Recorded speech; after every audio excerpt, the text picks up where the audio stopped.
Mm, ahí está. ¿Me confirmas ahí? Si ya puedes compartir. Sí, pienso que sí. Sí. Ok. Entonces, hermanos, buenas noches. Ahí gracias por estar nuevamente un lunes más aquí en el curso de Apologética. Le doy la palabra a Andrés para la clase de esta noche. Ok, buenas noches. Qué gusto poder saludarles, compartir con ustedes siempre.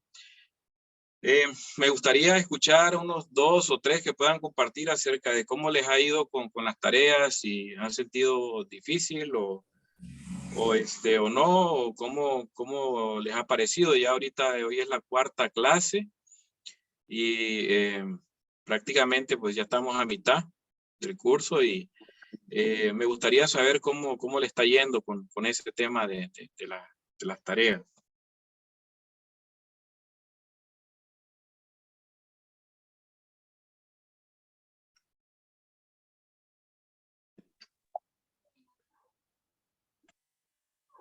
Yo tengo una pequeña inquietud.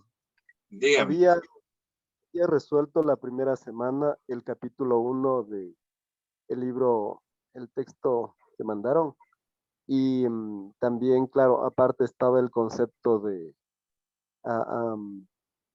eh, apologética. Y entonces, claro, todavía parece que no tengo la calificación del capítulo 1.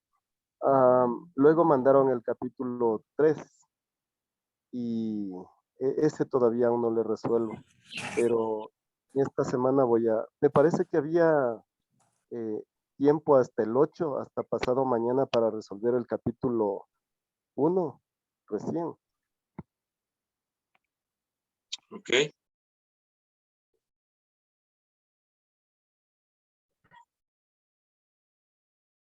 ¿Alguien más que quiera compartir?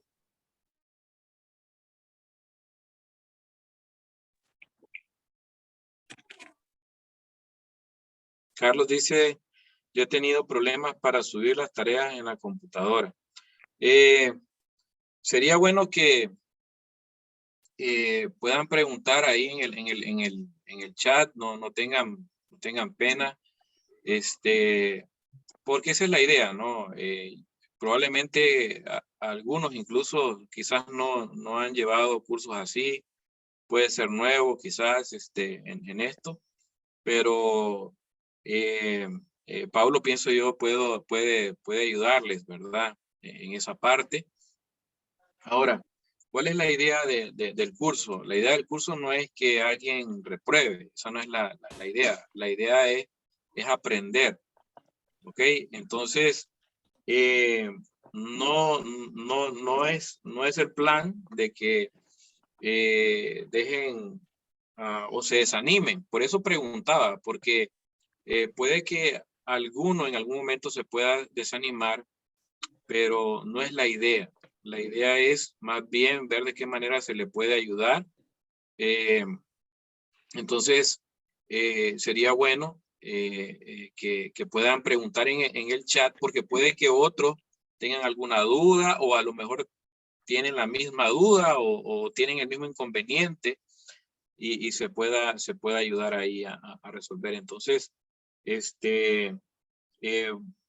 hay que preguntar, voy a preguntarle a Pablo hasta cuándo están en las tareas, pero no es la idea es que ustedes aprendan. Entonces no se desanimen, ¿verdad? No se desanimen. La idea es que ustedes aprendan y puedan hacer las lecturas. Una vez más les menciono que a veces podemos dejar mucha lectura y se puede apreciar poco, pero esa no es la idea. La idea es entender siempre lo principal, la idea principal de cada capítulo. Por eso también la idea es de que entendí un párrafo que me ayudó y la idea es desarrollar un poco ese párrafo del cual me ayudó, porque lo importante es lo que vamos a tener en mente, lo que podemos nosotros apreciar o entender nosotros. Y eso lo vamos a desarrollar en más tiempo, entre más tiempo compartimos, en más tiempo hablamos del tema o si alguien nos pregunta o algo, es cómo se va a desarrollar. Como dicen, una manera es leyendo, una manera de aprender es leyendo, la otra es estudiando y enseñando, ¿verdad? Entonces, Nelson ahí creo que tiene la manita levantada. Buenas noches, familia. Gracias, Andrés. Sí quiero comentar acerca de la lectura. Lo había dicho, creo que la semana anterior.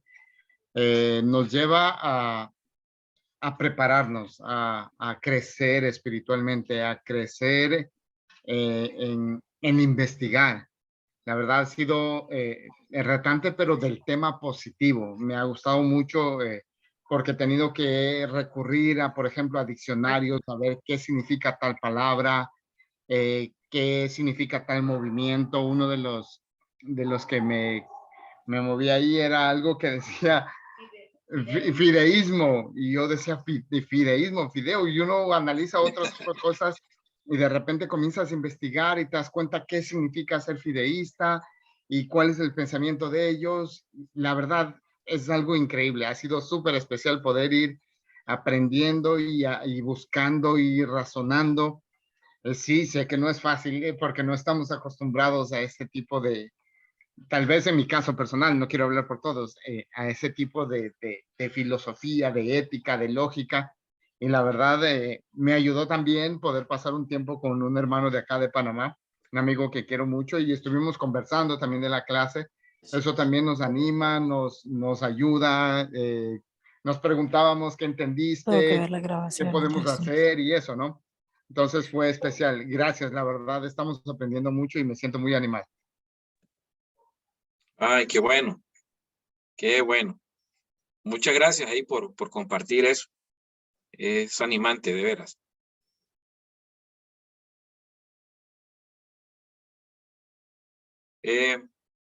Bueno, vamos a dar inicio. Gracias, de veras. O sea, anima. Gracias y vuelvo y repito, no se me desanimen. Tenemos la gran oportunidad de poder aprender y de poder compartir. Entonces, espero no se me vayan a desanimar ahí tan pronto, ¿verdad? Sino que más bien juntos aprendamos. Uno nunca deja de aprender. Hay una frase que dice que uno aprende desde que esté en la cuna y deja de aprender hasta que esté en la tumba. Así que es un aprendizaje constante. La vida es así, un aprendizaje constante y de eso se trata. Y acompáñenme a orar para que demos inicio a esta clase y estoy seguro que también vamos a aprender y Dios se va a glorificar. Señor, le damos las gracias en esta noche por su gran amor, su gran misericordia, Padre. Papá, pedimos y rogamos que se quede con cada uno de nosotros, que sea usted siempre a través de su Santo Espíritu, Señor, hablando a nuestras vidas, que sea usted, Señor, llevándonos a entender de tu palabra. Por favor, ayúdanos porque es tan importante, Señor, que sea usted que dirija nuestros pensamientos, que sea usted, Señor, el que nos lleve al entendimiento de tu palabra. Pido y ruego que por favor se quede al control de la tecnología, del corazón de cada hermano, de sus pensamientos, Padre, y que sea usted, Señor, instruyéndonos a través de tu palabra. En el nombre de Jesús, Señor, venimos delante de usted en oración. Amén. Hoy vamos a hablar de un tema que es otro, vaya la redundancia, tema que se habla mucho y es acerca del si son posibles los milagros. Aunque a veces nosotros podemos creerlo y lo damos por sentado, pero no es así para muchos, ¿verdad? Entonces, los milagros son uno de esos temas que siempre se van a debatir. Y la razón es sencilla, porque los ateos, los filósofos, los escépticos, los racionalistas siempre van a buscar la manera de afirmar que el cristianismo es falso.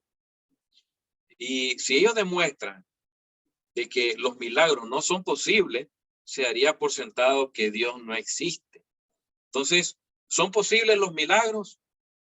Hace algún tiempo yo puse en Facebook que si, algo así, como si eran posibles los milagros. Nunca nadie me respondió nada. Me pareció muy extraño el que nadie haya respondido nada. Porque por lo general uno espera respuesta del mundo cristiano, lógicamente, porque creo que todos anhelamos un milagro, pero es muy importante también entender qué es eso, ¿verdad? ¿Qué es un milagro? Porque probablemente la idea que nosotros tenemos de milagro no sea la misma que tiene la Biblia, y eso es muy importante entenderlo. Quiero que leamos esta escritura que dice: Jesús recorría toda Galilea, enseñando en las sinagogas, anunciando las buenas nuevas del reino y sanando toda enfermedad y dolencia entre la gente. Su fama se extendió por toda Siria y le llevaban todos los que padecían de diversas enfermedades, los que sufrían de dolores graves, los endemoniados, los epilépticos y los paralíticos, y él los sanaba. Los seguían grandes multitudes de Galilea, Decápolis, Jerusalén, Judea y de la región al otro lado del Jordán. Los cristianos nos encontramos con escrituras como esta y damos por sentado que así es, definitivamente, porque creemos en Dios y nosotros tenemos fe. Solo que este tipo de historia, para muchos escépticos, son una mentira, son una falacia. Dicen, tales acontecimientos no pueden ser verdad. Es interesante porque los racionalistas dicen de que Jesús nunca caminó sobre el agua. Vean bien qué interesante. La palabra en griego sobre es epi, y epi significa junto y también significa sobre, ¿verdad? Entonces, los racionalistas, ellos dicen, no, eso es ilógico que una persona camine sobre el agua. Entonces ellos dicen, no, lo que en griego quiere decir es que Jesús estaba junto a la orilla del lago y por eso caminó sobre el agua. No es que él iba caminando sobre el agua. Entonces, el racionalista siempre va a buscar la forma, la manera de que el texto sea entendido, ¿ok?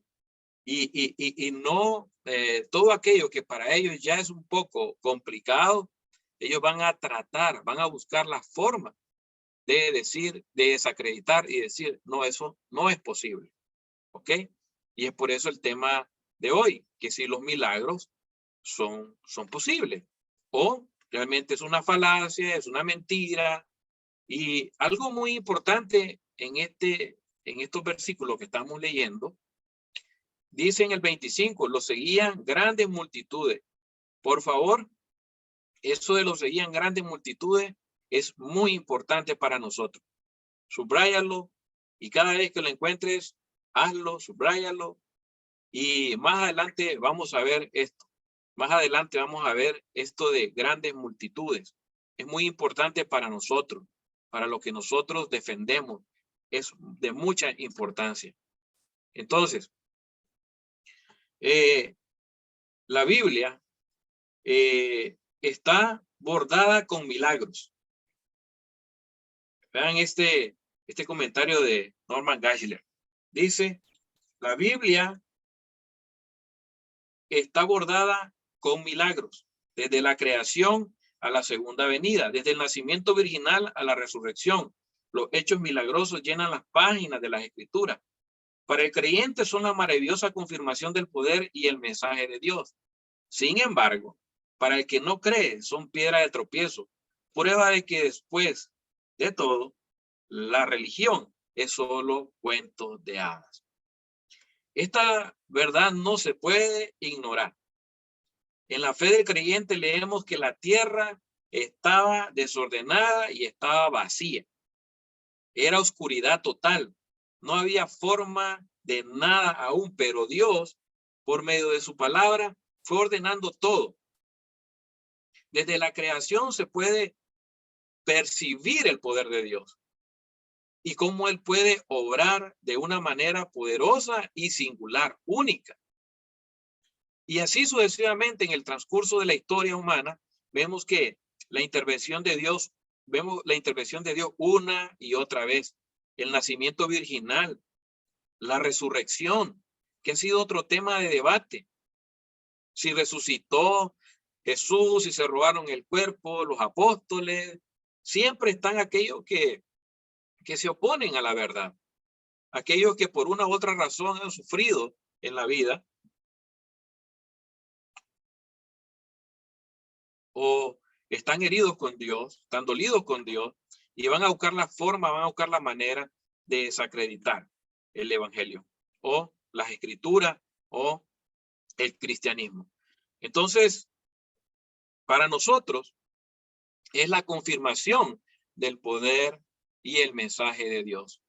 Y amén por eso, ¿verdad? Pero necesitamos nosotros entender entonces también la importancia de la definición de las palabras. Y vamos a ver lo que dice un naturalista por acá, un pensador naturalista. Dice, el primer paso en esta discusión y en toda otra es llegar a entender con claridad el significado del término empleado. Argumentar si son posibles los milagros y de serlo, si son creíbles. Es simplemente intentar cazar el viento si los que discuten no se han puesto de acuerdo en lo que entienden cuando dicen milagro. Una cosa es magia o truco, o un evento psicosomático, o una anomalía. Esas son cosas diferentes. Nosotros estamos hablando de milagros. Cosas que son totalmente diferentes a lo que mencioné anteriormente. Es muy importante y estoy de acuerdo que siempre es de suma importancia conocer los conceptos. Los conceptos o las definiciones de las palabras son la puerta que abren el conocimiento y el entendimiento de lo que nosotros queremos decir o dar a entender. Que eso no se les olvide. Definir claramente siempre de qué estamos hablando. Es muy importante eso, porque muchas veces nos encontramos con personas que mencionan ciertas palabras, pero no entienden su verdadero significado. Entonces, las definiciones de las palabras nos van a abrir puertas al verdadero entendimiento. El verdadero significado abre un panorama totalmente distinto a lo que muchas veces nosotros hemos pensado. Por eso, como dice este pensador, en toda otra, es llegar a entender con claridad el significado del término empleado. Entonces, para nosotros estar hablando de milagros, tenemos que definir claramente qué es un milagro. De lo contrario, estaríamos dando nada más vueltas. Y notemos lo que dice aquí la definición de del diccionario de la lengua española, que también lo menciona Douglas Jacobi en su libro de Evidencia de Dios y la Biblia. Ahí él tiene en el libro esta definición de la lengua española. Dice, por definición, un milagro es algo inusual y extraordinario. Es un hecho no explicable por las leyes naturales y que se atribuyen a intervención sobrenatural de origen divino. Entonces, la manera en que la lengua española lo define me parece muy importante. Dice inusual y extraordinario. Definitivamente es así. Los milagros no ocurren siempre. Jesús sanó, o más bien Jesús no sanó a todos los enfermos. ¿Por qué creen ustedes que Jesús no sanó a todos los enfermos? No sé si alguien puede ahí compartir. ¿Por qué creen ustedes que Jesús no sanó a todos los enfermos? Porque ya sería algo usual y ya no sería un milagro. Uh-huh. Y no todos tenían fe. No todos tenían fe. Porque lo hizo con un propósito específico también. Amén.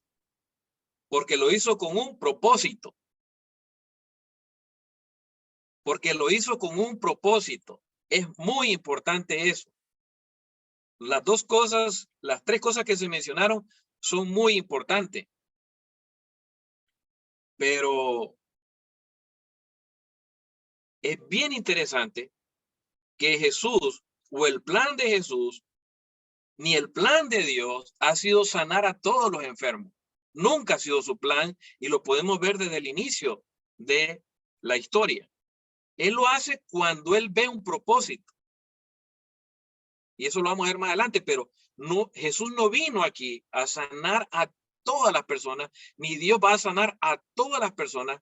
Y déjenme decirles algo, nada más medítenlo. Sea que tengan o no tengan fe. Fíjense que cuando nosotros leemos el libro de Hechos,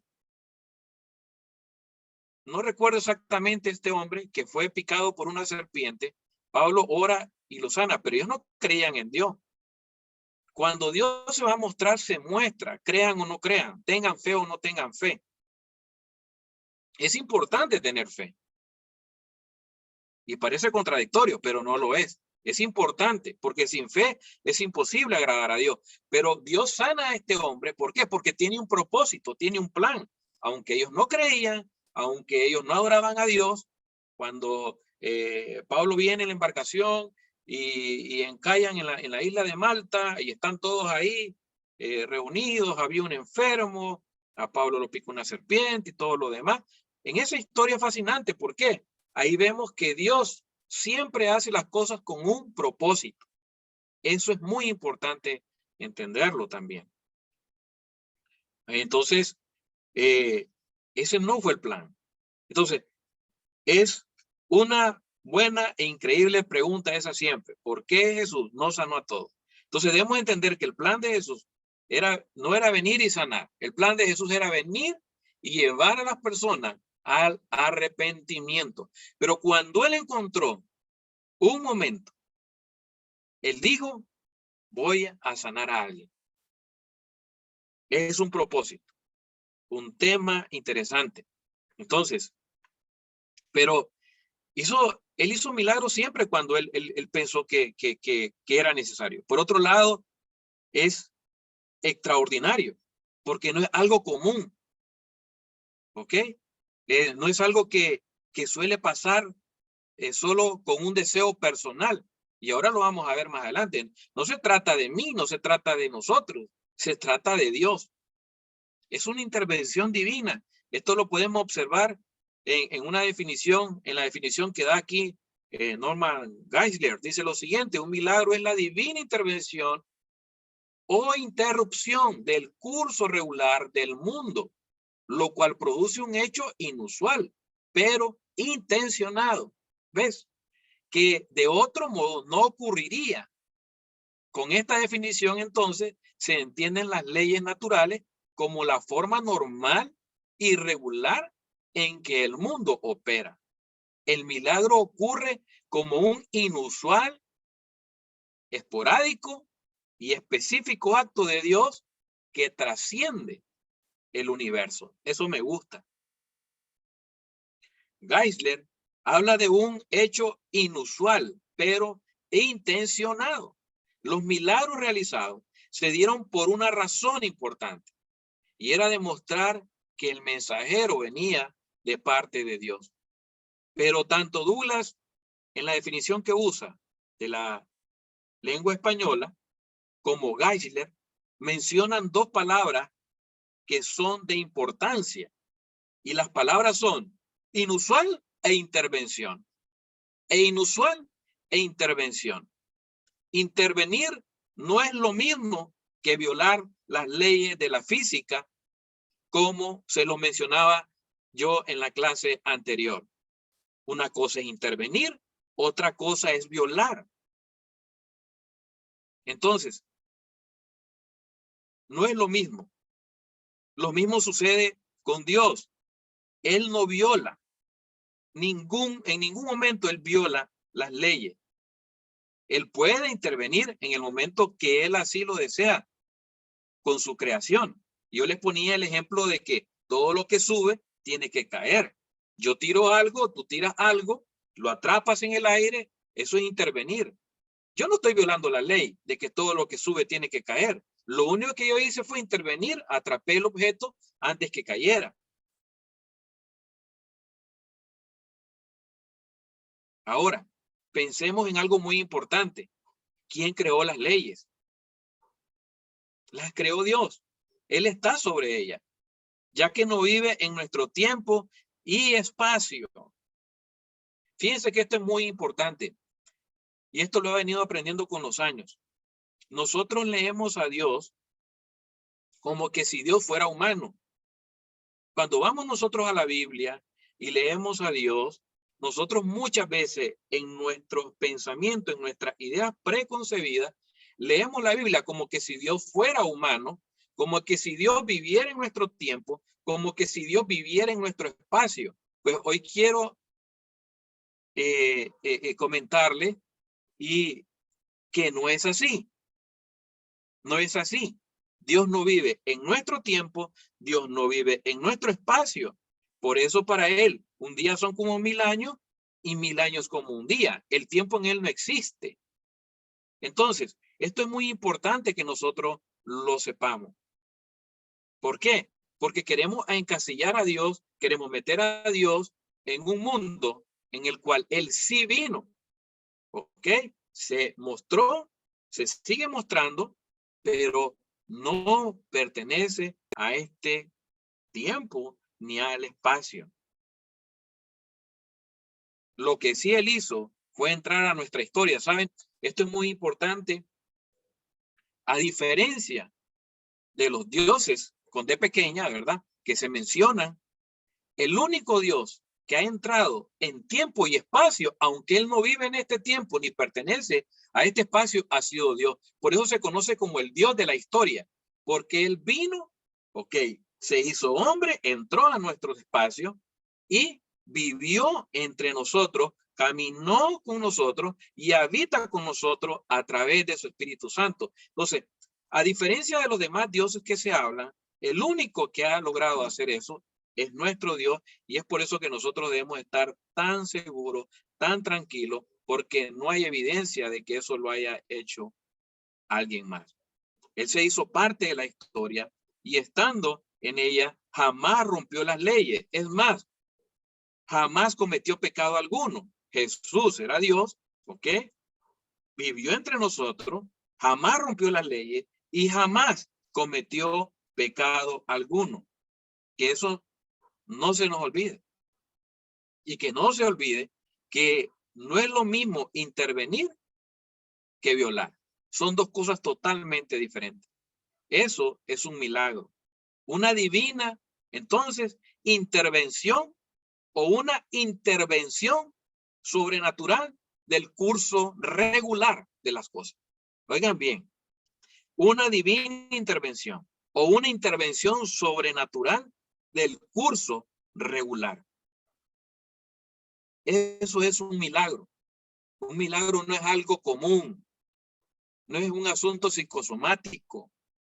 No es un truco, no es magia. No, es algo extraordinario, algo fuera de lo normal, totalmente diferente.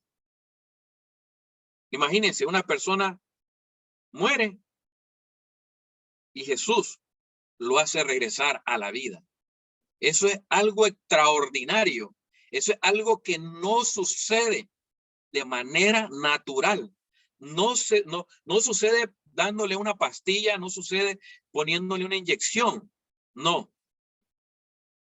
Es algo extraordinario. Entonces, ¿son posibles los milagros? Evaluemos la siguiente línea de razonamiento. Esta línea de razonamiento o objeción fue desarrollada por Benedict Spinoza, se llama, un filósofo racionalista moderno. Era judío, pero fue expulsado de la sinagoga cuando tenía 24 años debido a su insólito criterio, su forma de pensar.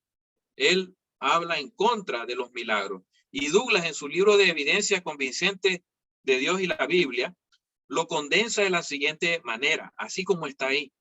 Y me parece bien, por eso voy a usar este.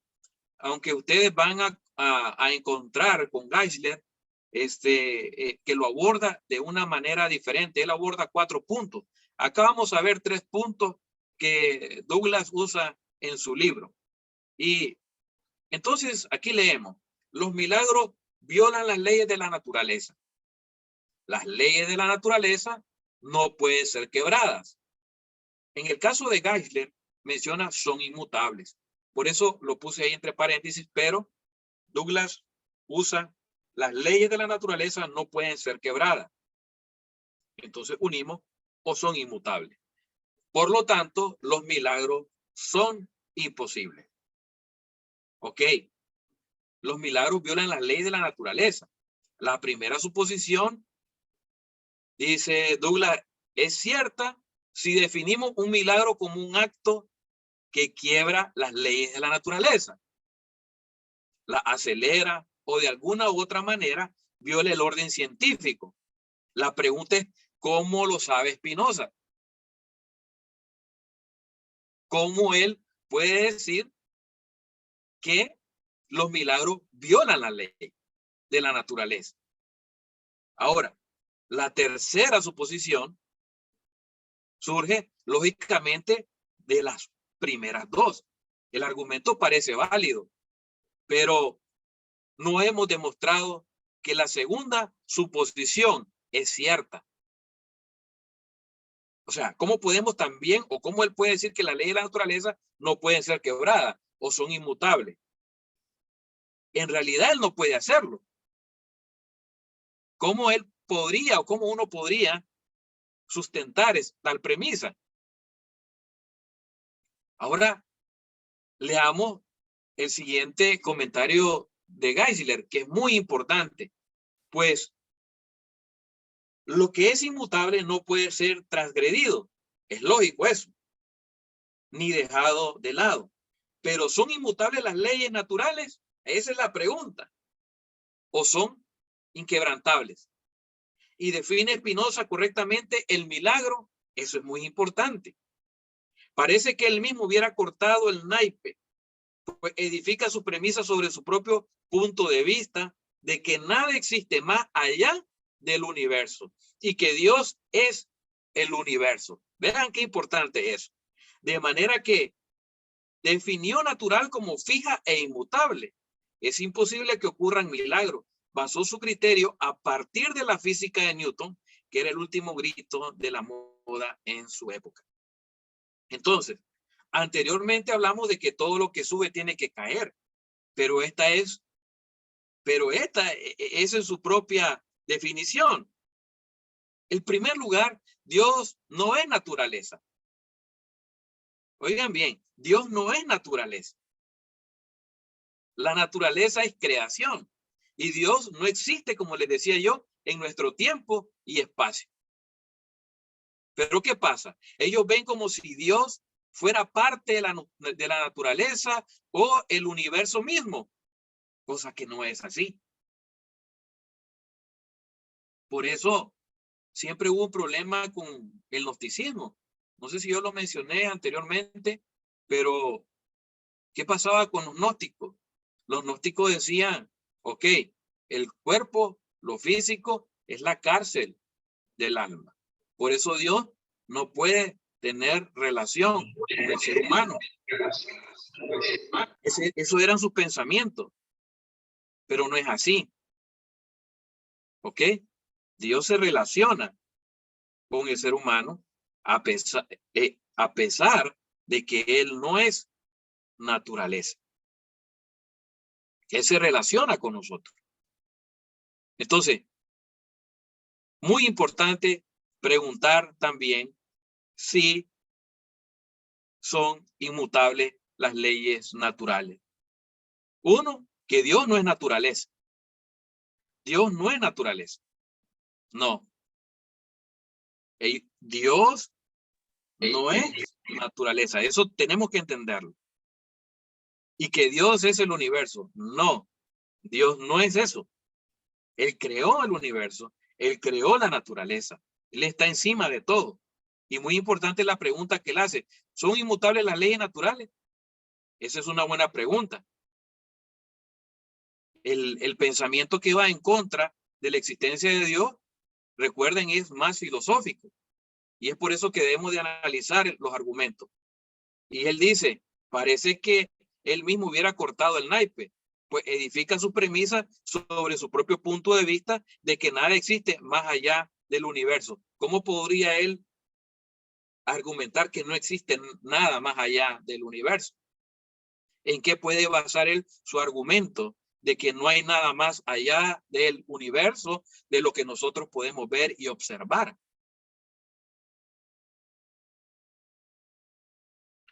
Y acá leemos, perdón, nos vamos a mantener todavía ahí, porque las leyes naturales no nos dicen lo que a nosotros nos va a suceder. Eso es muy importante. Las leyes naturales no dicen lo que va a suceder. Solo describen lo que suele pasar. Es igual. Esa es la ciencia. La ciencia lo que hace es descubrir, no crear. Ellos vienen y descubren. Muy similar a la teología. Por eso la teología se define como la ciencia que descubre a Dios. Porque como toda ciencia, ella no crea. Pero sí, a través de ella se puede tener conocimiento. Entonces, es muy atrevido pensar todas estas cosas. Que Dios es el universo, de manera que definió natural como fija e inmutable. Ahora, ¿cómo podemos definir que las leyes no se puede intervenir en las leyes cuando Dios mismo creó las leyes? Él puede intervenir y no necesariamente violar. Entonces, Spinoza usa una definición de milagro que implica su tendencia contra lo sobrenatural. Supone que nada hay más allá de la naturaleza que pudiera actuar en ella, lo cual se desprende de su panteísmo.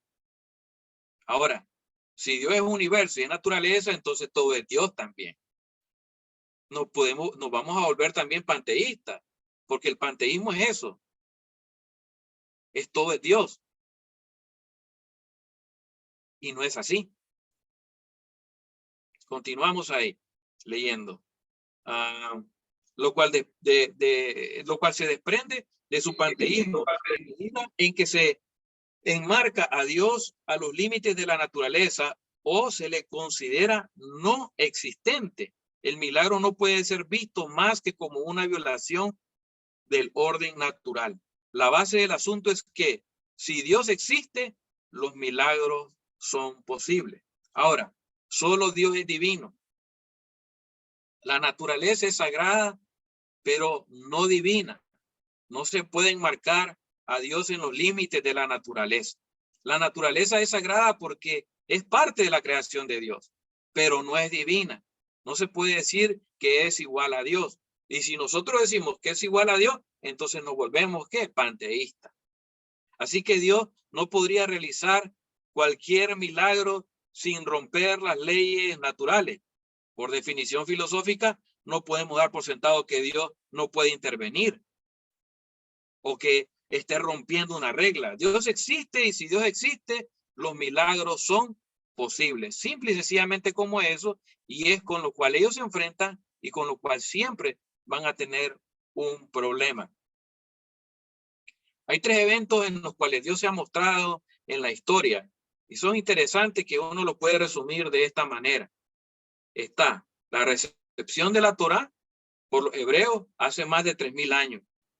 Cuando nosotros leemos Génesis, cuando nosotros leemos Éxodo, cuando nosotros leemos Números, Levítico, Deuteronomio, nosotros vemos la manifestación de Dios de una manera increíble.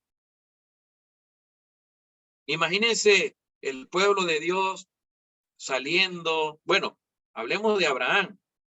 La escritura dice de que ya Sarai no podía tener hijos, ya su vientre estaba muerto. Imagínense ustedes cómo Dios hizo que esa mujer tuviera un hijo.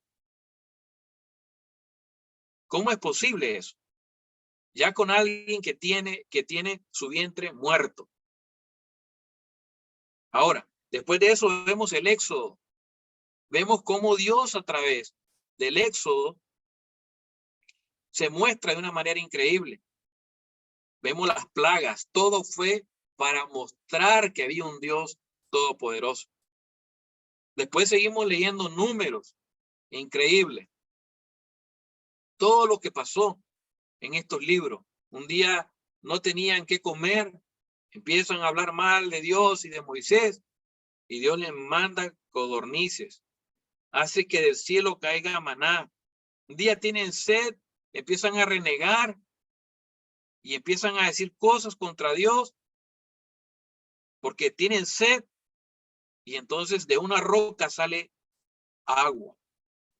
Todos estos acontecimientos los encontramos ahí. Después vemos el surgimiento de los profetas con Elías, Eliseo, varios siglos después. Vemos unos acontecimientos maravillosos en estos hombres. Vemos cómo un hombre llamado Naamán tenía lepra y le dicen que solo entre al río Jordán, que se sumerja y salga 7 veces y va a salir limpio. Que el hombre escéptico no quiere, dice, hay mejores ríos en mi lugar, como para que yo venga a hacer esto aquí. Lo hace y su piel sale tan blanca, tan tierna como la de un niño. Y después de eso, la llegada de los evangelios. Hace aproximadamente dos milenios, Jesús y sus apóstoles realizan las señales de esta tercera época. Muy pocas, oigan bien, lean esto bien, muy pocas personas que vivieron, en el tiempo de la Biblia, llegaron a ver un milagro, aún gente que vivía en Israel. Eso es muy importante.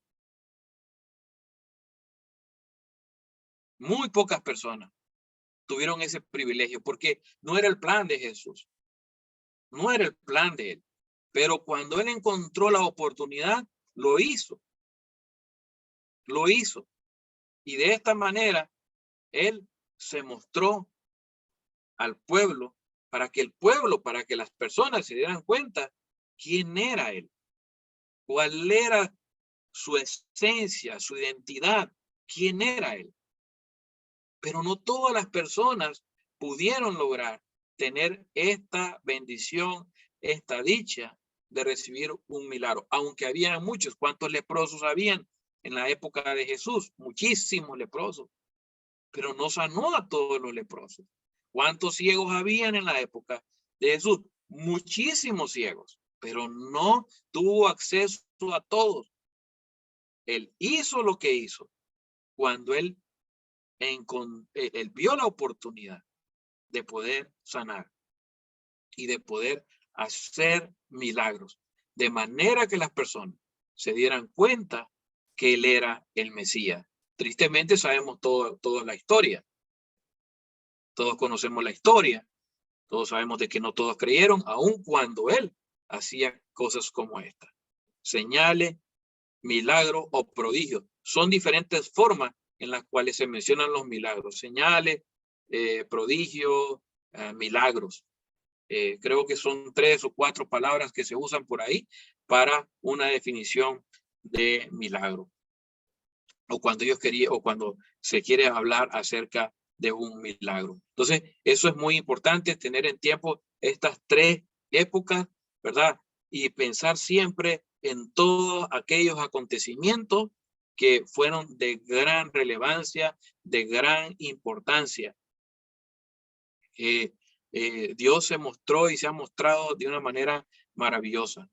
Y es muy importante que lo tengamos siempre nosotros en mente. Continuamos. Los milagros fueron a puerta cerrada. Notemos el siguiente comentario, ¿verdad? Porque desde épocas antiguas, los testigos sabemos que eran importantes. Siempre se necesitaban entre 2 a 3 testigos oculares para dar un veredicto y decir, esto es verdad. ¿Ok?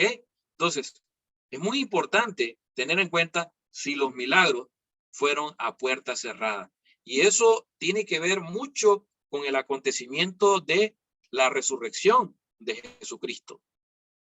Es muy importante, porque cuando vemos que, o cómo podemos nosotros demostrar la resurrección de Jesucristo, una de ellas es que Él se presentó a más de 500 personas después de haber resucitado.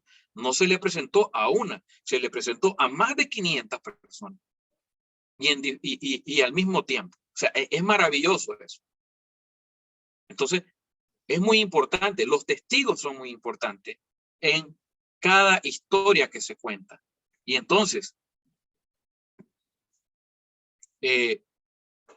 los milagros bíblicos realmente eran innegables. ¿Ok? Y aquí dice, reconocieron que hubo intervención divina. Por ejemplo, los milagros bíblicos eran innegables y fueron aceptados hasta por enemigos de la fe. Antiguas fuentes extrabíblicas no impugnan los milagros. De hecho, los afirman. Fuentes judías como el Talmud da fe de la existencia de Jesús, sus milagros y su ejecución. Eran innegables, dice este comentario en su libro Douglas Jacobi. No podían contradecir tal verdad. Era imposible que lo hicieran. Y ahora lo vamos a ver por qué. Ahora, aceptados por los enemigos, aunque aquellos que no creían en Jesús se dieron cuenta de que los milagros eran reales y sabían muy bien que no lo podían contradecir. Podían usar una mentira para acusarlo, pero sus hechos eran verdaderos. Y yo quiero hacerles una pregunta nada más. ¿Cómo leemos nosotros las escrituras? Eso es muy importante. ¿Cómo la leemos? ¿De manera trágica o divertida? Y ahora les voy a decir por qué. En pocas palabras, sus hechos no se hicieron a puerta cerrada, ni se les pagó a personas para que afirmaran una mentira. No pasó eso. No vemos eso en las escrituras. Y vamos a tomar un descanso de 10 minutos ahorita y vamos a continuar después.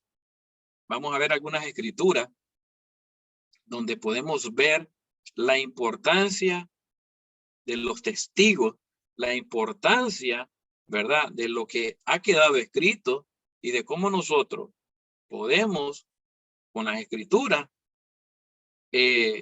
afirmar que los milagros sí son posibles. Vamos a tomar unos 10 minutos. Nos vemos a las 9 para que se tomen su café y se relajen un momento.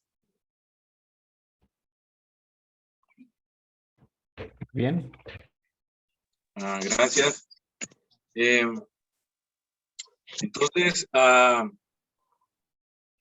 es muy importante las escrituras que vamos a ver ahorita en el Nuevo Testamento, que son muy importantes para que nosotros entendamos algunos detalles que pueden no parecer tan importantes.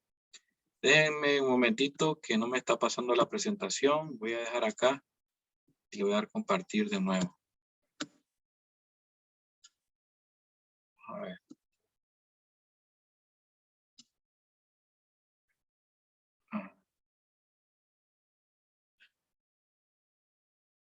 Perdón, algo está pasando acá. Déjenme ver.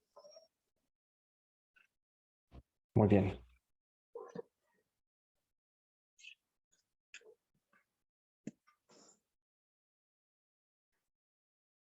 Ahí está.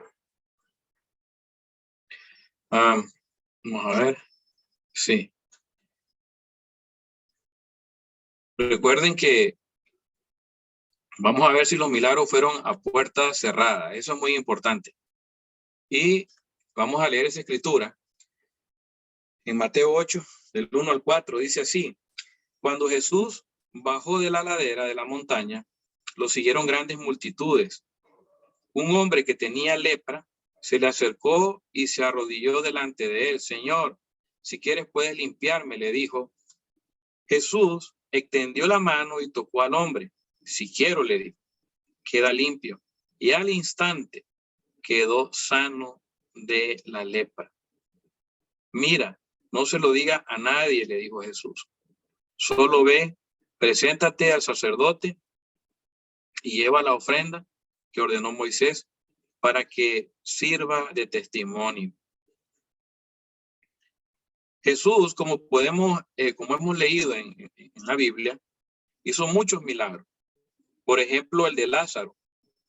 Resucitarlo después de 4 días es interesante. Eso no pudo haber sido catalepsia. O sea, eso es ilógico. 4 días. Sabemos de que había mucha gente a su alrededor, de la familia, habían llorado por él. Y todo eso es muy importante que nosotros lo pensemos. Y por eso yo les decía, le hice una pregunta anteriormente, ¿cómo leemos las escrituras? Puede ser de manera trágica o puede ser de manera divertida. Yo he aprendido a leer la Biblia de manera divertida. Hace algunos años he podido darme cuenta de que la Biblia para mí es chistosa, más que trágica. Nosotros podemos leer la Biblia de manera trágica y eso trae dolor, eso trae tristeza, pero cuando nosotros la leemos de una manera totalmente diferente, graciosa, para mí es divertido. O sea, lo he aprendido a disfrutar la lectura. El año pasado, de hecho, me encontré con un libro que se llama El humor en el Antiguo Testamento. Y basado en toda esta historia, que más que uno decir, o sea, qué terrible, uno dice, wow, o sea, da risa, ¿no? Y una de las cosas que nosotros podemos leer de manera trágica o divertida puede ser la muerte de Lázaro. Como que no está muerto, sino que está durmiendo. Como que esto es para que se muestre el poder de Dios y tranquilo, no, pero tu amigo Lázaro ha muerto y Jesús como tranquilo, no se preocupen, yo es como tengo ya un itinerario, no lo puedo cambiar, así que, pero ustedes tranquilos, él solo está durmiendo. Y llegan y llegan y ya Lázaro ha muerto a 4 días y wow, o sea, y todo eso, o sea, yo digo, es para reírse. Y en el caso del capítulo 9 de Juan, antes de la muerte de Lázaro, también vemos la historia de un ciego que, valga la redundancia, había nacido ciego, porque no era alguien que lo habían agarrado de otro pueblo, lo trajeron, lo pusieron, no, es que había nacido ciego, la gente lo conocía, y esto fue un conflicto con Jesús, fue un conflicto con el que fue sanado de su ceguera, había nacido ciego. Y lo interesante de esta historia es que repite una y otra vez que había nacido ciego, es por si había quedado duda. Entonces, el escritor, en este caso Juan, habla una y otra vez de que el hombre había nacido ciego, ¿verdad? Entonces, todo eso es muy importante. Y resulta que no bastó hablar con el joven, ni se alegran. O sea, eso, o sea, realmente da risa. O sea, no se alegran porque alguien que había nacido ciego ahora ve. No, ellos no se alegran. Ellos quieren acusar a ese que lo había sanado y que sabían que era Jesús. Hay que acusarlo. Entonces, van y buscan a los padres del ciego y al final le dicen los padres, sí, pero él es mayor de edad. O sea, es como, sí, sabemos que él nació ciego, pero ahora ve, pero él es mayor de edad, pregúntenle a él, porque ellos tenían temor. O sea, todo eso, la verdad es maravilloso leerlo. Y uno se pone, hay que reírse de todas estas cosas. Las personas, ¿cómo es posible que no se alegraron de ver a una persona siendo sanada, sino que la querían acusar al que lo había sanado y estaban en conflicto con todo el mundo? Entonces, es muy importante que en esta escritura dice que lo seguían grandes multitudes. Al inicio, cuando leímos una escritura, la primera escritura, yo les dije que le pusiéramos cuidado a esto. Vean lo que dice aquí nuevamente. Lo siguieron grandes multitudes. Grandes multitudes. Y según, cuando esto dice en grandes multitudes, oigan bien, se refiere entre 1,000 a 5,000 personas. Ese es el rango en el griego. Cuando dice grandes multitudes lo seguían, el rango anda entre 1,000 a 5,000. Probablemente aquí habían 1.500, 2.500 personas con Jesús. En este momento que él está sanando a este hombre que tenía lepra. Entonces, ¿será que nadie vio lo que estaba pasando en este momento? Por lógica deducimos que muchos vieron lo que había pasado con este leproso y cómo había sido sanado por Jesús, el Cristo. Leemos otra escritura. Poco después Jesús, en compañía de sus discípulos y de una gran multitud, otra vez gran multitud. Es que Jesús no andaba con 2 ni 3. Era la gran multitud. Se dirigió a un pueblo llamado Naín. Cuando ya se acercaba a las puertas del pueblo, vio que se acercaban de allí a un muerto, hijo único de madre viuda. Lo acompañaba un grupo grande de la población. Vean, Jesús viene con una gran multitud. Oigan bien, pero vio que sacaban de allí a un muerto. El muerto viene en sentido contrario. Hijo único de una madre viuda. Dice, lo acompañaba un grupo grande de la población. Al verla, el Señor se compadeció de ella y le dijo, no llores. Entonces se acercó y tocó el féretro. Los que lo llevaban, se detuvieron. Y Jesús dijo, joven, te ordeno que te levantes. El muerto se incorporó y comenzó a hablar, y Jesús se lo entregó a su madre. Todos se llenaron de temor y alababan a Dios. Ha surgido entre nosotros un gran profeta, decían. Dios ha venido en ayuda de su pueblo. Así que esta noticia acerca de Jesús se divulgó por toda Judea y por todas las regiones vecinas. Nuevamente, la población de Naín, oigan bien, se cree que en aquella época, se calcula que en aquella época andaba entre los 300 y 500 habitantes. Ahora, es muy importante que cuando alguien fallecía en el pueblo, todos asistían al funeral. Entonces, ¿qué quiere decir esto? Que había un gran grupo de personas, ¿ok? Un grupo de personas de entre 300 a 500 que vienen con la madre del fallecido, vienen todos ahí acompañándole. Ahora dice que viene una gran multitud. Entonces, se calcula que ahí andaban entre 1,000 a 2,000 personas más que venían con Jesús. O podían haber sido más. Pero vamos a ponerlo en el rango de 2,000 personas. Pongámoslo en ese rango. Ahora, Paul Miller, en su libro de La persona de Jesús, menciona esto que es muy interesante. Detalles que muchas veces nosotros no tenemos en la mente. Que la gran multitud o una gran multitud anda entre ese rango. Entonces, cuando leamos la Biblia, vamos a entender ahora de que no eran pocas personas los que andaban con Jesús. Eran muchas personas, muchos testigos. Por un lado, los que vienen con Jesús. Por otro lado, los que vienen con la viuda. Esto no se puede negar. Hay un muerto ahora. Ya no es Lázaro, que podríamos decir, pero es que era su amigo. Entonces, ellos vinieron y entonces envolvieron a Lázaro, lo metieron ahí, lo tenían ahí, para que después Jesús hiciera parecer que era un milagro. No, aquí Jesús viene en sentido contrario, viene llorando la viuda, pero Jesús, como es tan lindo, tan maravilloso nuestro Dios, que se llenó de compasión y de amor al ver a una mujer que ya no tenía a su esposo, ahora solo tiene a su hijo, se queda sin nada, él viene y entra en acción y dice, no,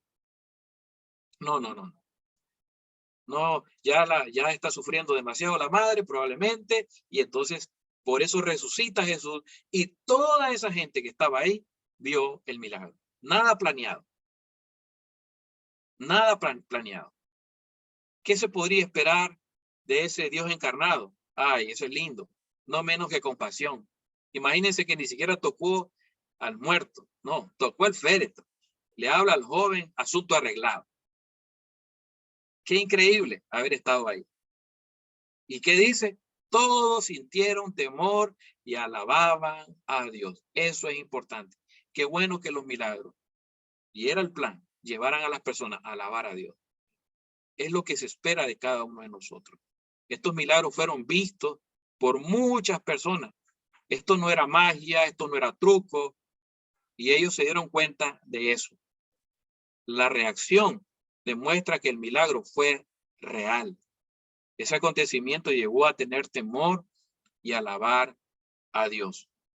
Muy importante eso. Los milagros no fueron a puerta cerrada.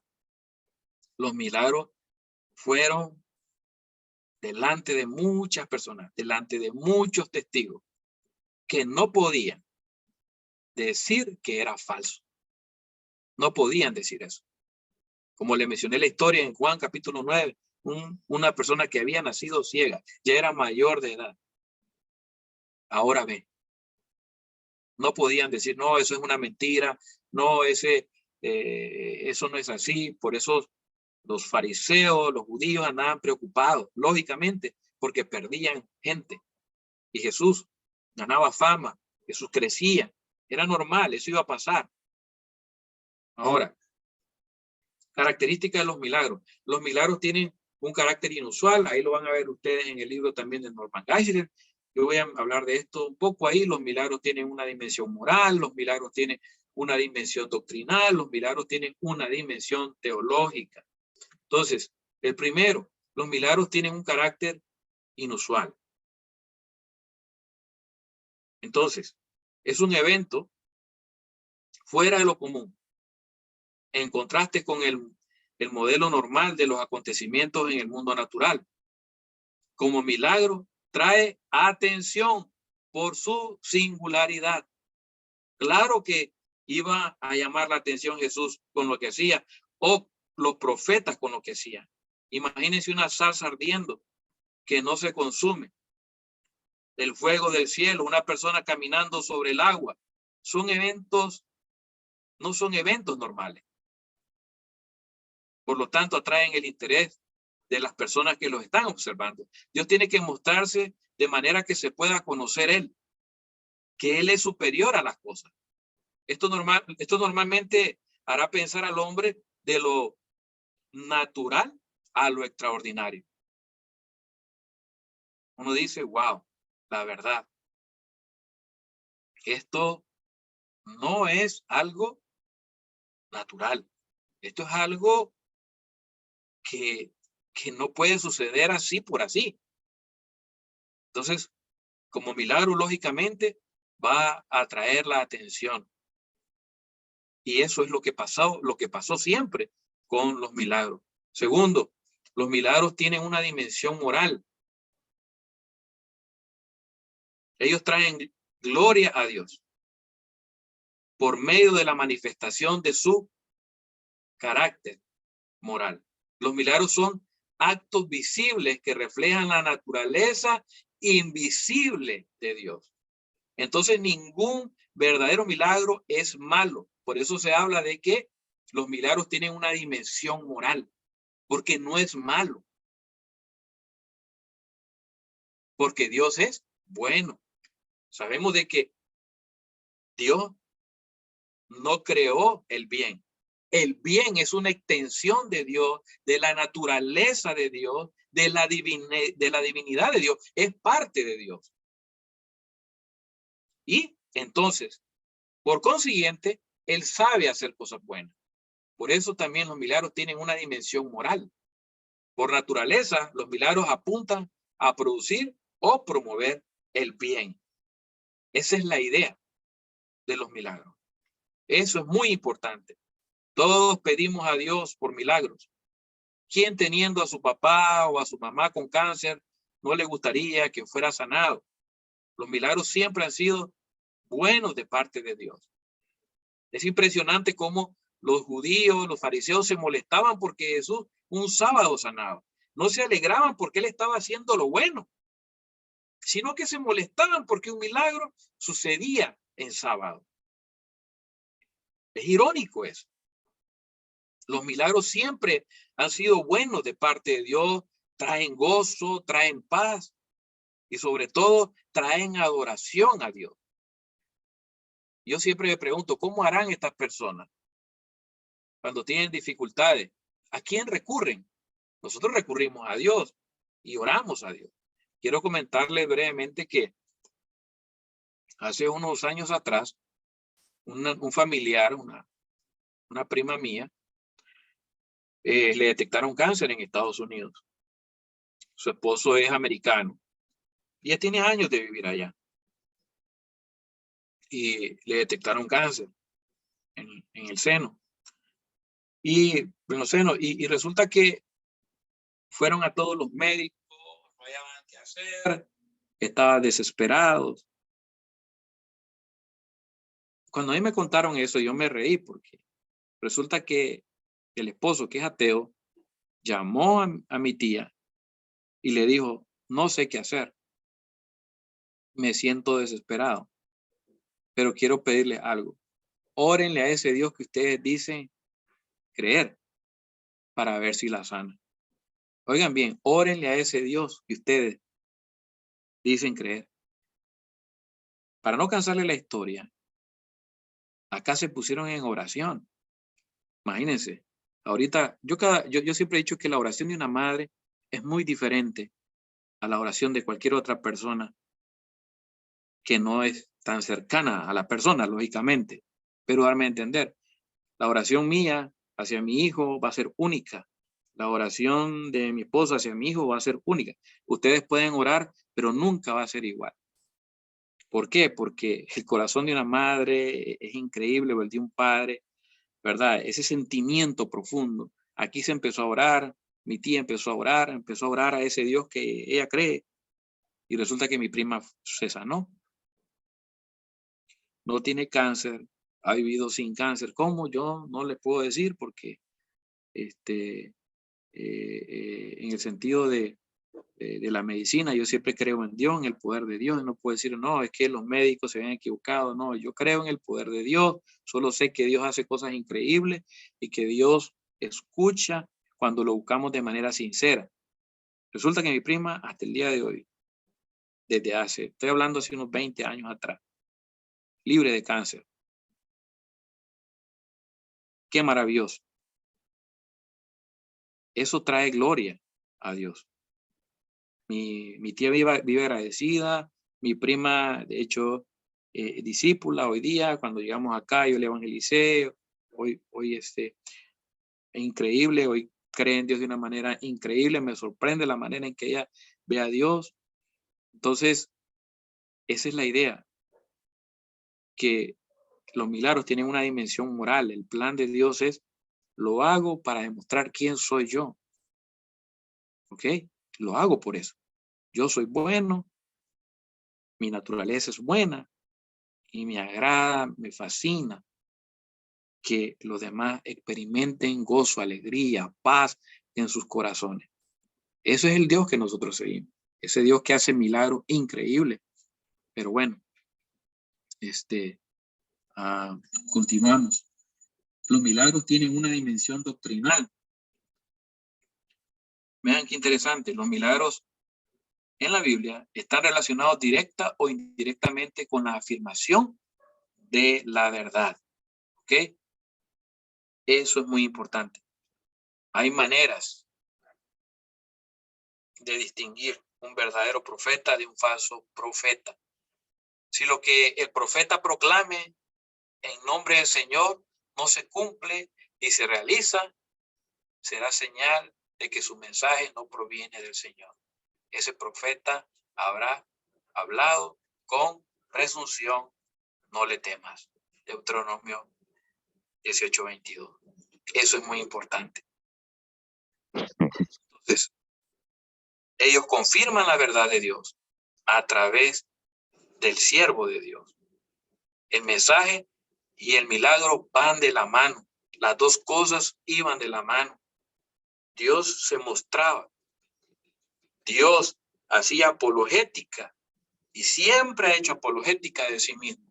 Él siempre ha demostrado quién es Él. Siempre ha demostrado quién es Dios de los ejércitos. Totalmente diferente.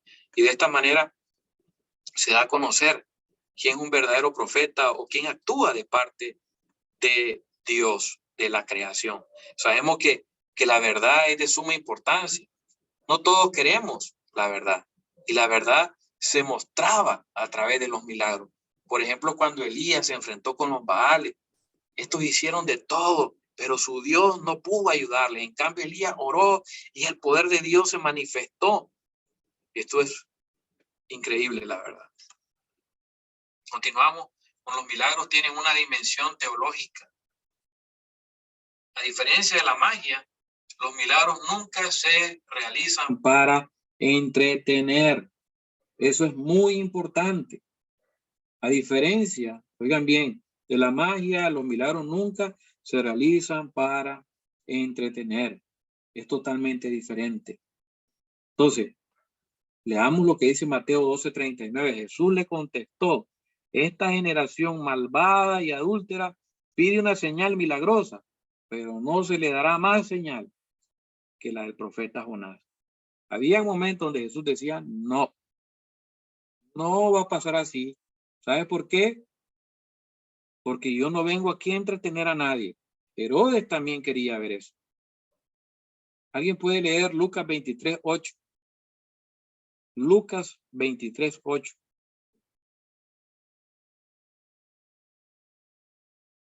Es interesante esa escritura. Lucas 23:8. ¿Que alguien lo puede? Yo lo leo. Sí.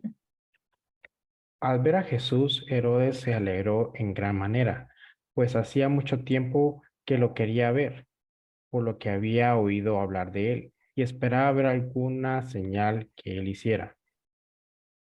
Continúa. Ok. Lo interrogó extensamente, pero Jesús nada le respondió. Los principales sacerdotes y los escribas también estaban ahí y lo acusaban con vehemencia. Entonces Herodes Está bien. con sus soldados, Está bien. ¿digo no? Okay. Sí, está bien ahí. Gracias. Vean Bueno. qué interesante. Los milagros no son para entretener.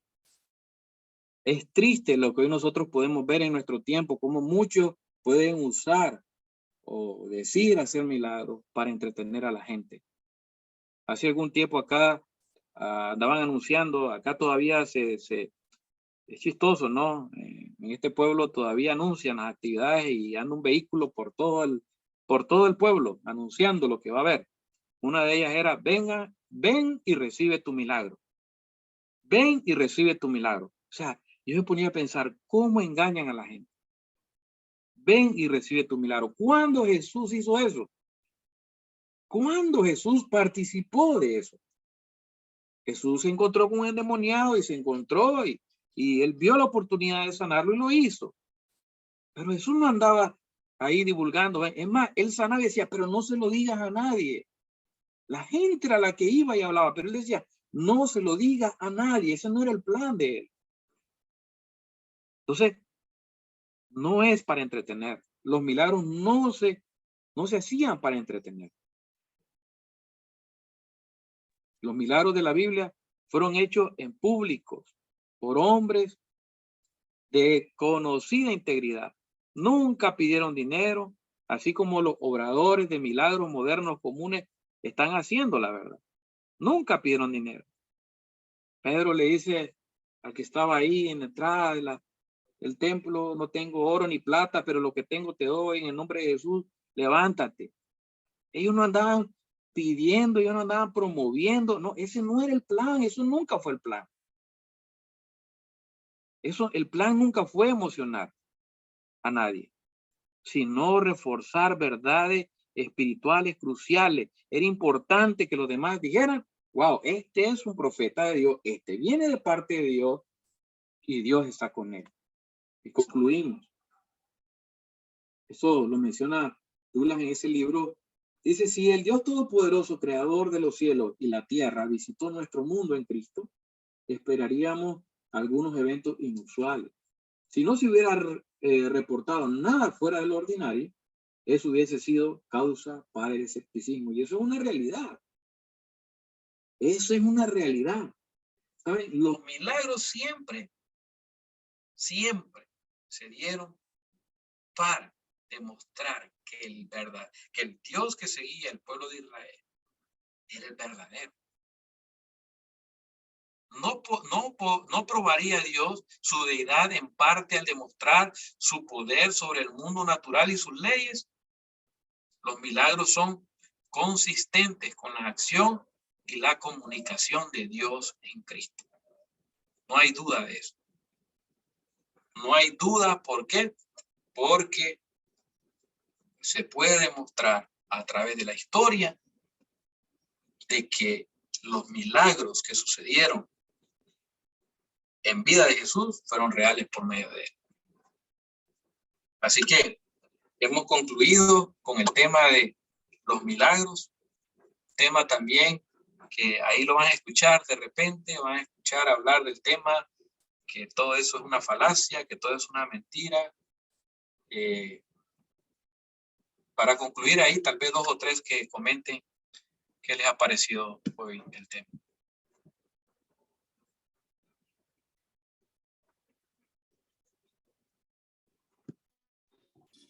Saludos, buenas noches. Buenas noches. Muchas gracias, primo. Me gustaría comentar algo.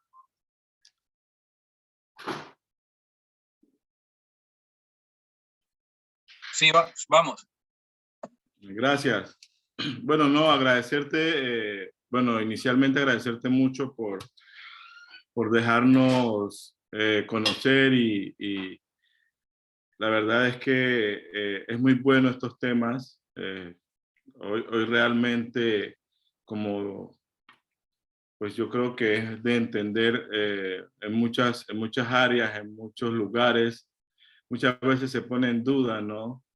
El poder de Dios casualmente por estas cosas, ¿no? De pronto cuando hay alguna enfermedad o cuando pasa algún accidente, como ya lo explicabas, pero me llena de tanta gratitud y alegría, pues, poder entender esto de una manera bíblica, real, ¿no? Y pues agradecerte mucho, Andrés, por el esfuerzo que haces de querer enseñarnos, pues, por medio de este curso. Me siento muy agradecido con Dios de veras por estar aquí escuchando y pues aprendiendo de una manera real, como ya decía antes, y por medio de la Biblia, ¿no? Porque siento que esto personalmente va a fortalecer mucho nuestra fe. Sí, va a fortalecer mucho mi fe y pues de lo que se trata, ¿no? Este curso, ¿verdad? Así que muchísimas gracias. Amén, amén. Qué bueno. Gracias ahí por el ánimo y tus palabras. Amén. Buenas noches, Andrés. Hola, buenas noches. Buenas noches. Agradecer mucho por la clase. La verdad es que súper interesante, ¿verdad? Poder aprender a defender nuestra fe en diferentes áreas donde las personas que son incrédulas o escépticas, pues nos pueden abordar y pueden querer saber. Yo solo tenía una observación, pero ya en la última parte usted la pudo aclarar, donde decía de acerca de los milagros y la magia, porque estaba leyendo cuando usted habló del Viejo Testamento en Éxodo, cuando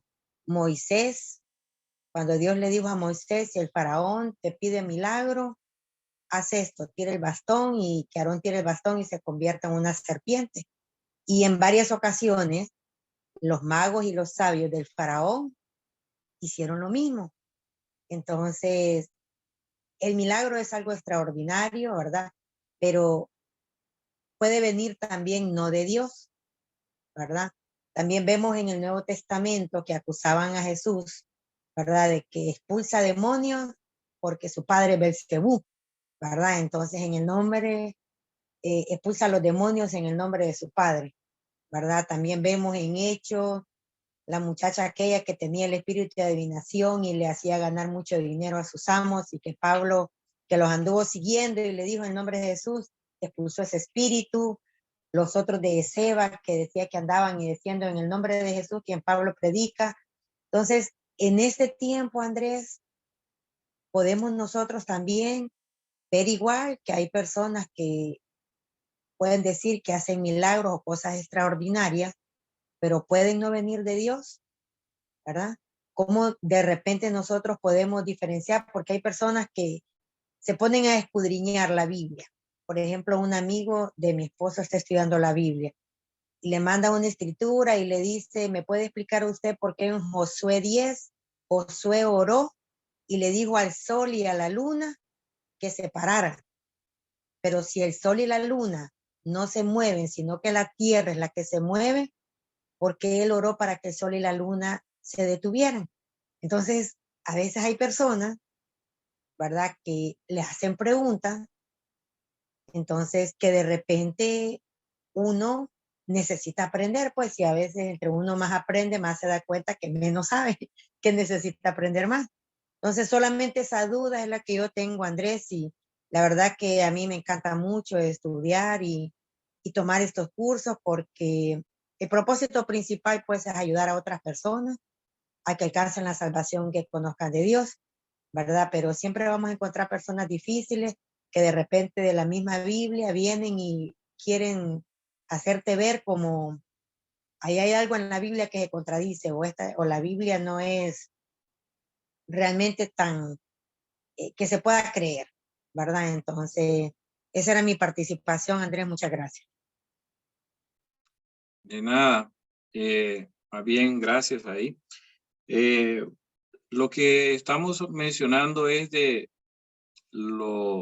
cómo podemos darnos cuenta, ¿verdad?, de lo extraordinario que es Dios. Por ejemplo, en el caso de Moisés, cuando lanza la vara y esta serpiente se come a la otra, nos damos cuenta de que Dios está diciendo siempre yo soy superior, ¿verdad? O sea, después de mí no hay otro.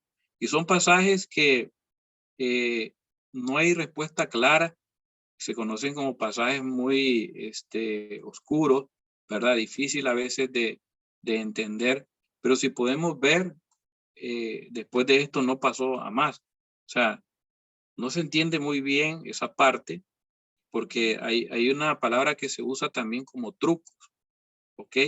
Que eran, a veces la magia, no es en sí la magia, sino truco. Entonces, en el caso de Moisés, estos hombres llevaron este acto, pero sí sabemos también de que Satanás siempre busca la forma o la manera de poder engañarnos, ¿verdad? De hecho, ese es uno de sus nombres, es un engañador. Ahora, en la época de Jesús, vemos estos acontecimientos más claros.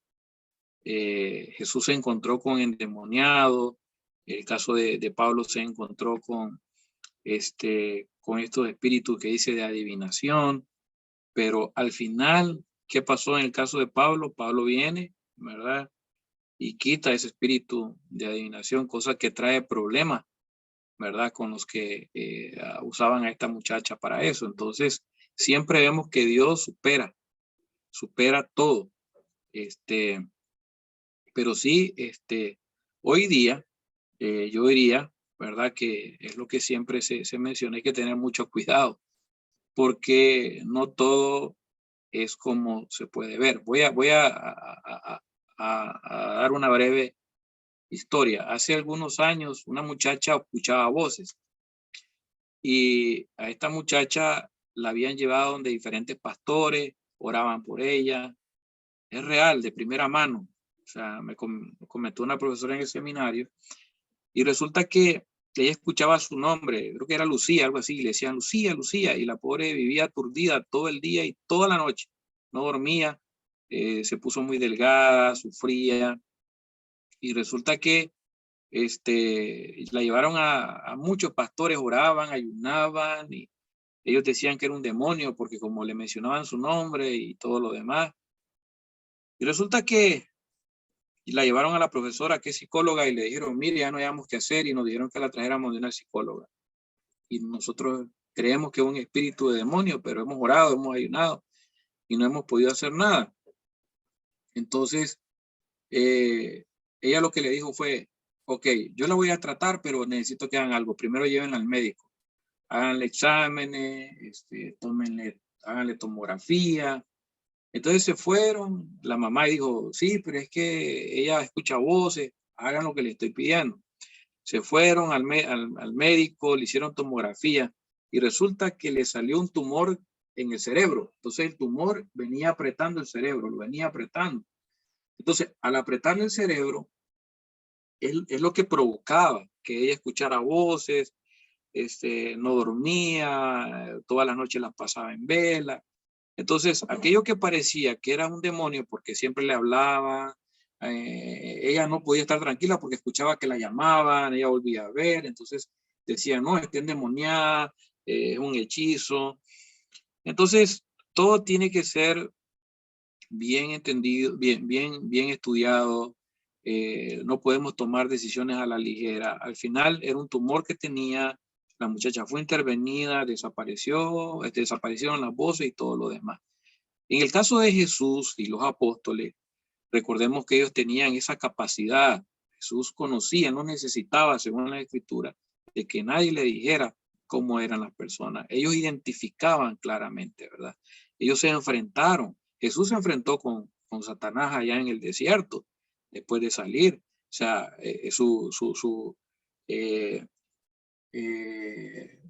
su encuentro con él fue real, o sea, entonces, sí hay, creo yo que hay gente, hay personas que se dedican a cosas oscuras, ¿verdad?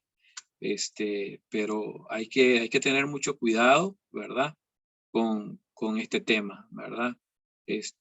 Yo no creo que todo es demonio, no creo que todo es un espíritu malo, no. Creo que todo tiene que ser bien estudiado, analizar bien cada caso, pero sí en la Biblia vamos a encontrar, ¿verdad? Estos acontecimientos que hoy día no los encontramos de esa manera definitivamente, ¿verdad?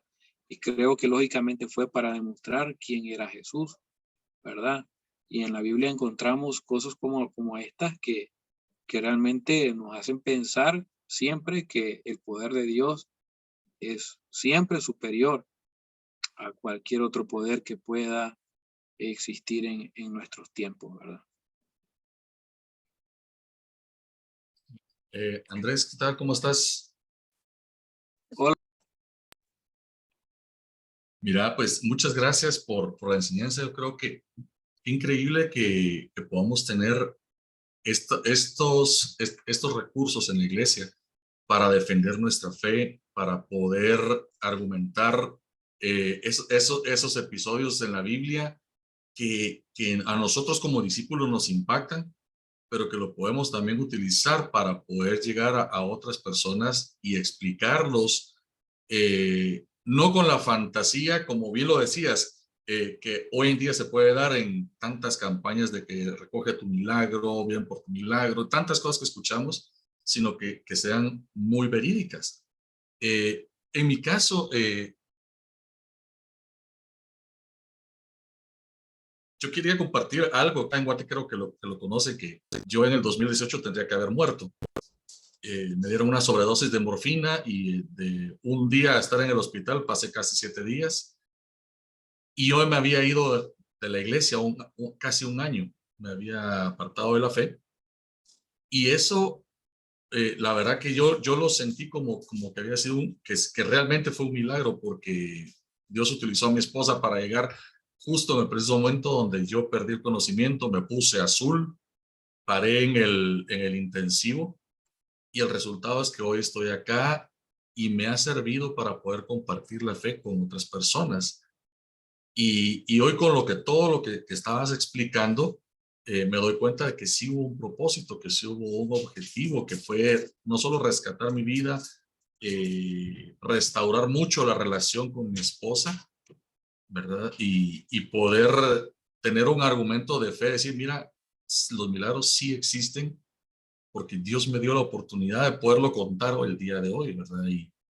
Y lo que siempre se ha buscado y lo que siempre he buscado es como, ¿qué argumentos son los que tenemos que tener doctrinales o con fundamentos más allá de la experiencia? Y creo que hoy lo que nos has explicado ha sido muy, muy a detalle y te lo agradezco muchísimo. Y agradezco a Paulo y a todos los que han organizado todos estos cursos, porque sin duda alguna nos ayudan a tener esos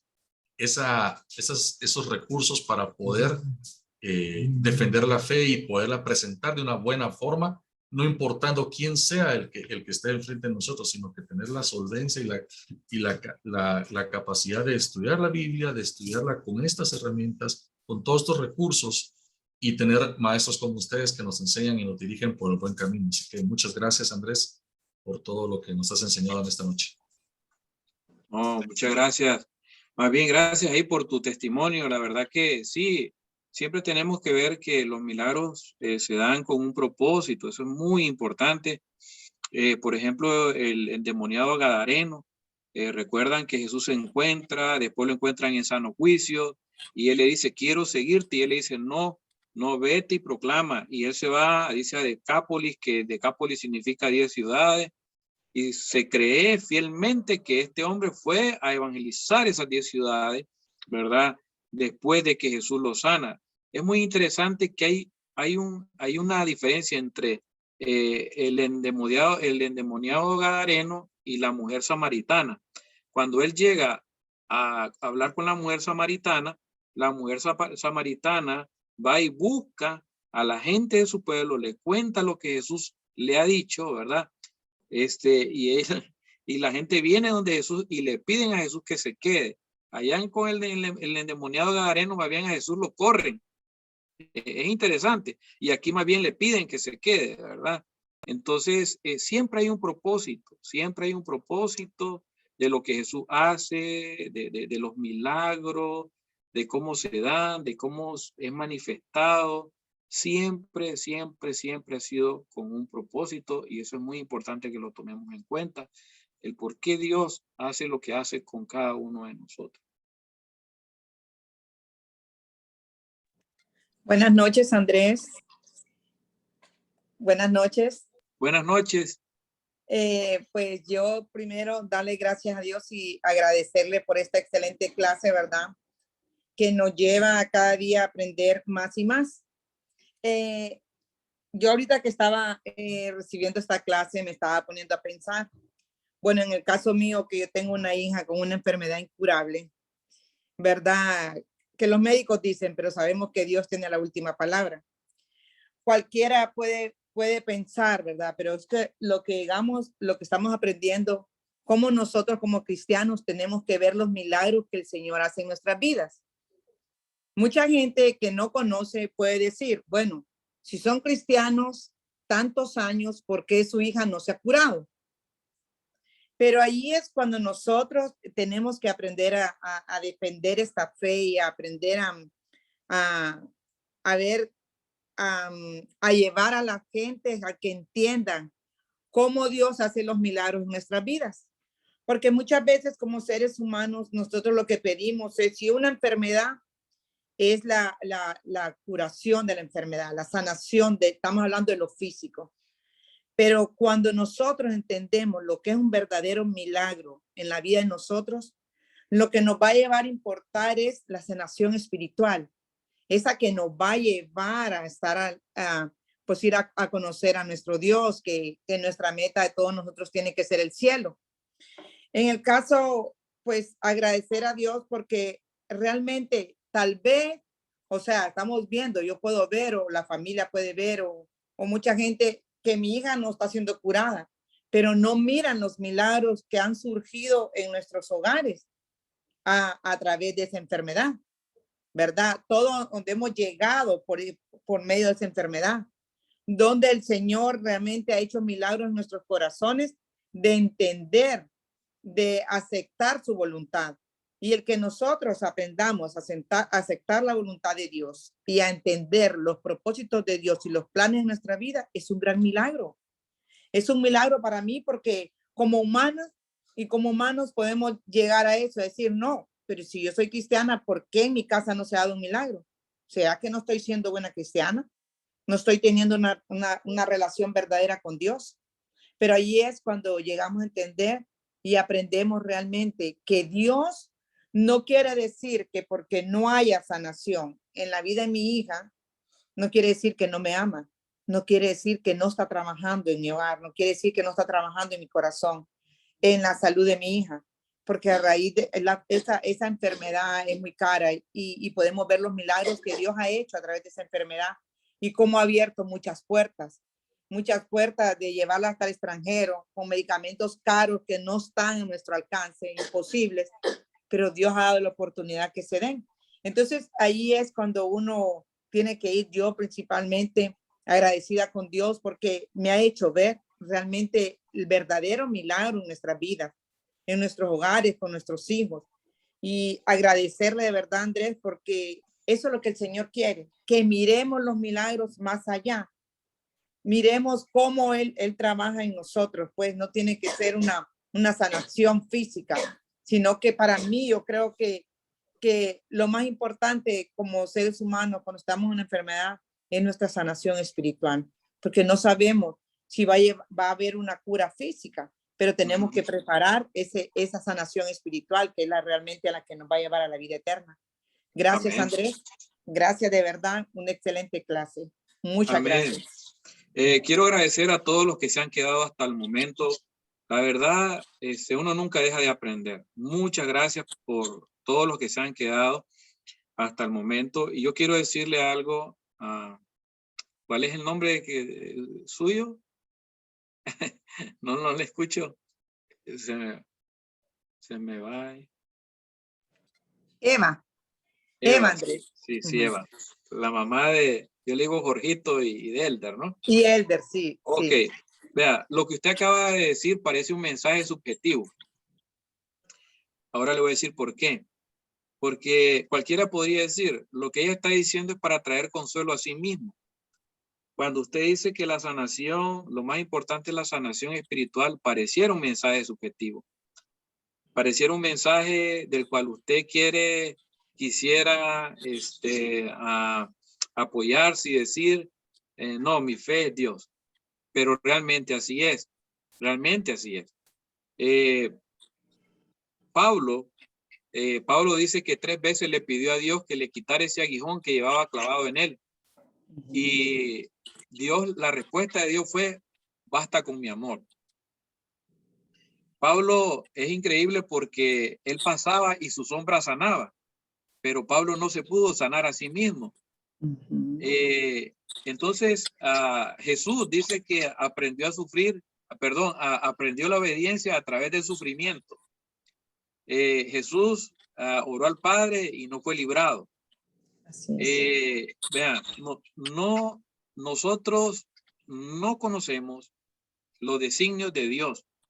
Nosotros no conocemos los pensamientos de Dios. No conocemos los propósitos de Dios, pero sí podemos encontrar paz en Él. Entonces, usted continúe teniendo su fe. Usted continúe creyéndole a Dios, porque realmente así es. Jesús también dijo, no teman a quien mata el cuerpo, ¿verdad?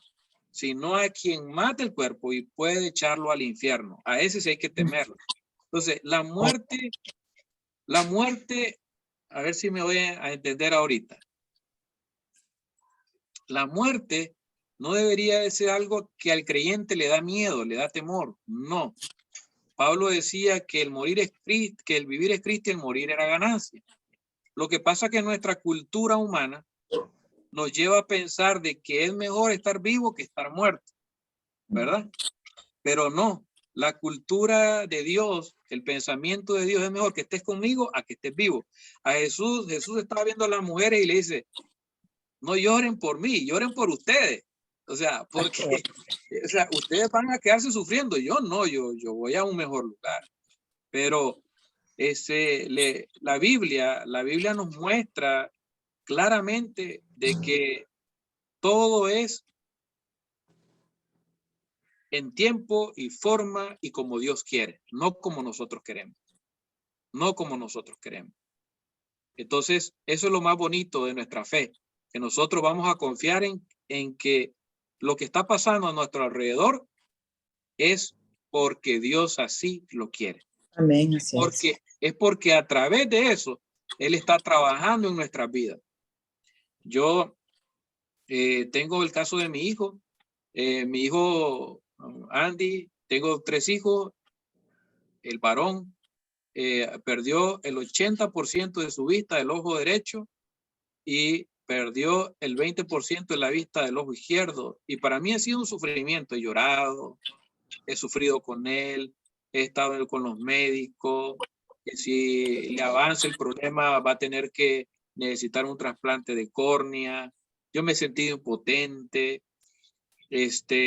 Tal vez no es la enfermedad que tiene su hija, pero de igual manera como padre me he sentido impotente, le he orado a Dios, he llorado, le he pedido, pero siempre a mí me preguntan, ¿y cómo hacer?